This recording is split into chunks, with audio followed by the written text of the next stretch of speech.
Dear friends, welcome back to What's the Fact. I hope you are doing well there. Please watch this video with patience, because it's very important in current generation. My sincere request to one and all, both man and women, please don't harass people whom you loved once, due to ego problems, due to listening to someone's opinion on your relationship. Don't spoil your family life.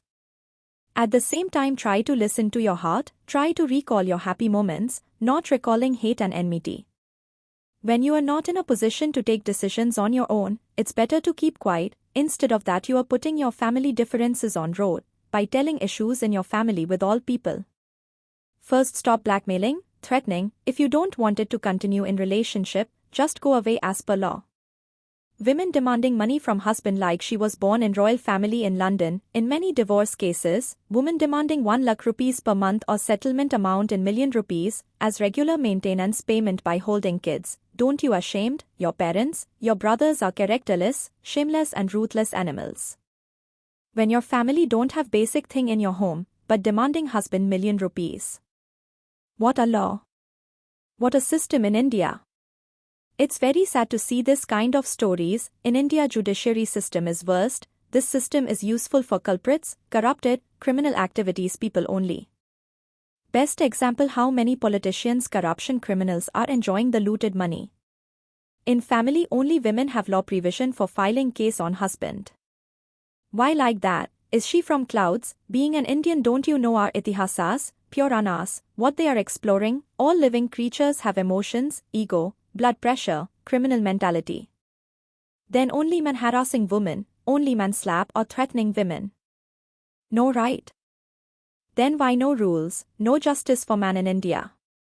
Now let's see the perfect example of Bengaluru techie Atul Subhash leaves behind a detailed suicide note and video, sparking conversations about systemic corruption and societal pressures in family disputes.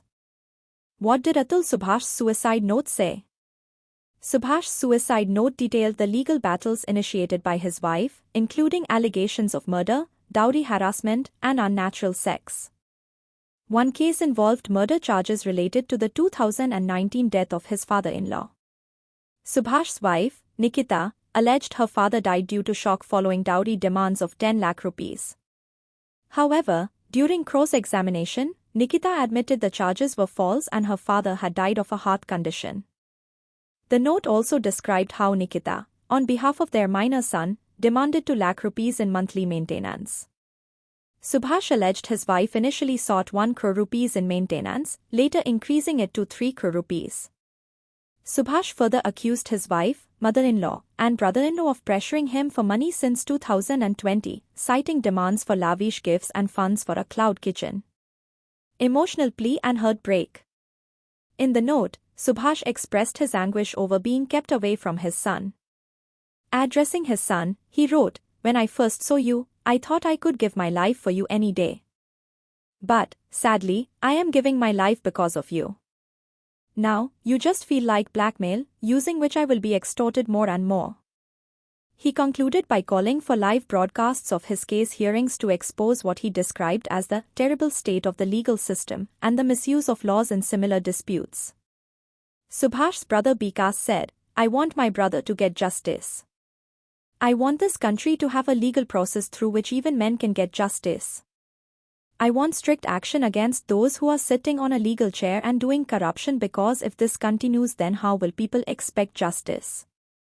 Alleging corruption in the system, he said justice can be expected only when it is corruption-free, when every party is heard equally and arguments are done based on facts. Can expect justice only when decisions are made on the basis of facts, and if it does not happen, then people will slowly start losing faith in judicial system. It may lead to a situation where people may get afraid to get married. Men may start feeling that if they get married, they will just end up being an ATM machine for wending money, he alleged.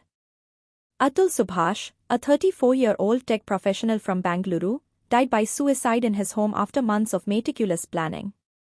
Subhash, who specialized in artificial intelligence, left behind a 24-page suicide note, a 90-minute video, and a checklist outlining his final days. His death has triggered debates about the alleged misuse of laws, systemic corruption, and the societal pressures faced by men in family disputes. A chilling checklist and final preparations. Subhash, originally from Uttar Pradesh, was found dead at his Bengaluru residence on Monday. Investigators discovered a printed checklist on his wall titled, "Before last day," and "Execute last moment." A nearby sheet bore the message, "Justice is due." He had completed all tasks under the "Before last day" section, which included legal preparations and securing his family's finances. On the last day, he uploaded his scanned suicide note, cleared payments, and sent critical emails. His execute last moment tasks included bathing, placing keys on the fridge, and leaving his note on the table. "Thank you, think positive, be healthy, be happy, live long and see you again."